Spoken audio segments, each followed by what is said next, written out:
Hello student, this video is for your seventh numerical, and I'm going to read your seventh numerical. First of all, that is, you are required to ascertain the following figures. What percentage A, the manufacturing cost, the second one is the selling overhead, the third one is the management overhead, bear to the total cost. You are further required to ascertain by what percentage the average selling price should be raised in order to double the profit. So in particulars, the opening stock of direct material, that is 61,700. The next one is work in progress at commencement, that is 1,21,700. Commencement means factory में ये की जा रही हैं. The next one is purchases of direct material, direct wages, factory overhead, selling overhead, management overheads, sales, closing stock of direct material, closing work in progress, sale of scrap, carriage on direct material. और आगे दिया है there is no opening and closing stock of finished goods. और इसके साथ साथ दिया है the average selling price should be raised by 20% to double the net profit. कि जो एवरेज सेलिंग प्राइस है उसको हमने 20% बढ़ा देना है, 20% प्रॉफिट का डबल कर देना है. मतलब जो भी आपका नेट प्रॉफिट आता है, सपोज ये 100 आता है तो आपको उसका 200 कर देना है. The average selling price should be raised by 20% to double the net profit. की नेट प्रॉफिट को डबल करने के लिए एवरेज सेलिंग प्राइस कितना होगा. And work in progress has been valued at factory cost. और जो वर्क इन प्रोग्रेस दी है वो आपको फैक्ट्री कॉस्ट पे करनी है. तो let us start with the question. Let us start to solve the question. Then first is, you have to calculate prime cost, then work cost, then cost of production, and then cost of goods sold. Opening stock of direct material, that is 61,700. Now purchases of direct material, that is 2,86,500. add carriage on direct material, that is 5,950.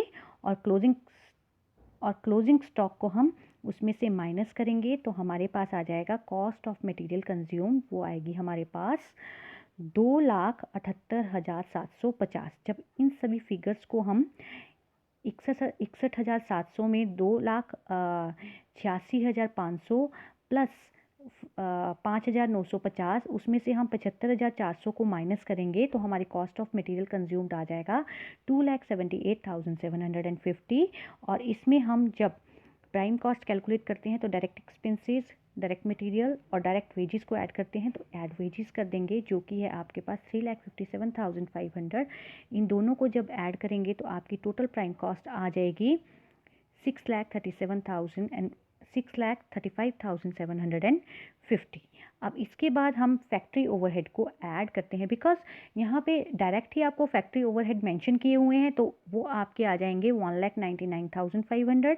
इसमें हम opening work in progress को add करेंगे और closing work in progress को minus करेंगे. तो ये opening work in progress है, ये क्लोजिंग वर्क इन प्रोग्रेस है. अब 6,35,750 में 1,99,500 फैक्ट्री ओवरहेड के ऐड किए, 1,21,700 ओपनिंग वर्क इन प्रोग्रेस के ऐड किए और उसमें से हमने 1,35,000 को माइनस कर दिया तो टोटल वर्क कॉस्ट हमारे पास आई है 8,21,350. अब इसके बाद हम ऐड करते हैं ऑफिस ओवरहेड.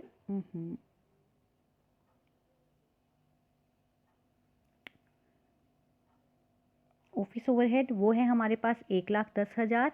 इसमें हमने लेस सेल ऑफ स्क्रैप की जो हमारे पास बचा हुआ है, सेल कर दिया है हमने, उसमें से हम उसको माइनस कर देंगे. तो ये सब माइनस करने के बाद ये नीचे पता नहीं क्यों जा रहा, क्यों नहीं जा रहा,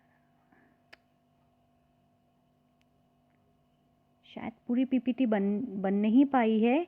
तो स्टूडेंट्स मैं आपको वैसे बता देती हूँ, जब आप क्वेश्चन देखेंगे तो उसमें से आपने इसको ऐड कर दिया, माइनस कर दिया तो अमाउंट आएगा, जो भी अमाउंट आएगा उस कर दिया. फिर हम क्वेश्चन की तरफ चलते हैं तो क्वेश्चन में फिर हमारे पास मैनेजमेंट ओवरहेड आते हैं जो 1,10,000 हैं, उसको हम ऐड कर देंगे और सेलिंग ओवरहेड्स को भी हम ऐड कर देंगे. तो सेलिंग ओवरहेड को भी हम ऐड कर देंगे, वो हमारा total cost of goods sold आ जाएगा. और इसके साथ टोटल, आप क्वेश्चन को ध्यान में रखिएगा कि total cost of goods sold आ जाएगा और total cost of goods sold आने के बाद हमने उसमें से सेल्स को माइनस कर देना है. और मैं अभी let me open my copy because ये पीपीटी पता नहीं क्या प्रॉब्लम है, नीचे तक नहीं जा रही है। बनाई मैंने पूरी है, लेकिन एनीवे आपको बताती हूँ। अभी तक हमने क्वेश्चन किया है टोटल वर्क कॉस्ट का, तो सुनते रहिएगा आप। टोटल वर्क कॉस्ट आपके पास आई है 8,21,350।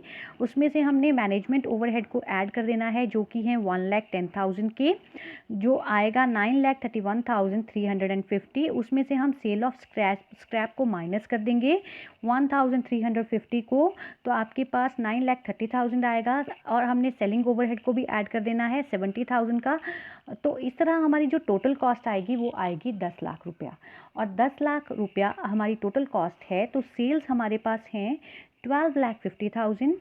तो अगर 10 लाख हमारी कॉस्ट है और 12,50,000 हमारी सेल्स है, तो 2,50,000 का हमें इस क्वेश्चन में प्रॉफिट हो जाएगा। होपफुली आप इस क्वेश्चन को कंप्लीट करेंगे और मुझे पोस्ट करेंगे। हर एक स्टूडेंट जो है मुझे पोस्ट करके अपना रोल नंबर लिख के पोस्ट करके बताएगा और मैं क्वेश्चन भेजूंगी।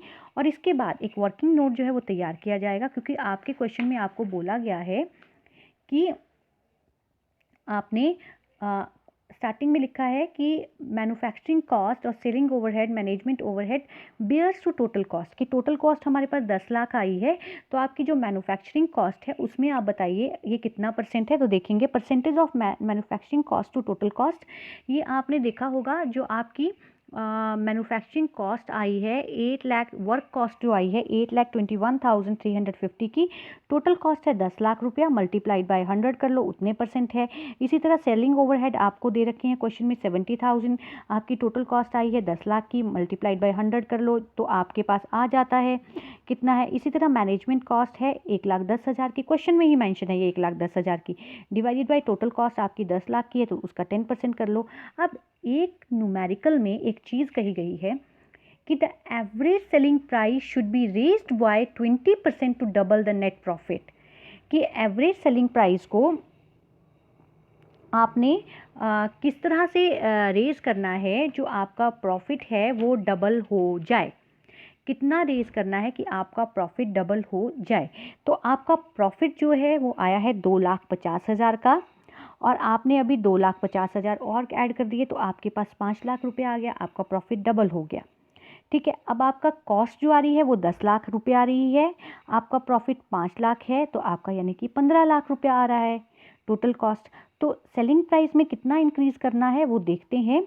देखो सेलिंग प्राइस में कितना इंक्रीज़ करना है, आपको इंक्रीज़ करना पड़ रहा है 2,50,000, जो आपका सेलिंग प्राइस है वो 12,50,000 का है, मल्टीप्लाइड बाय 100 यानी 20% ही इंक्रीज़ हो रहा है।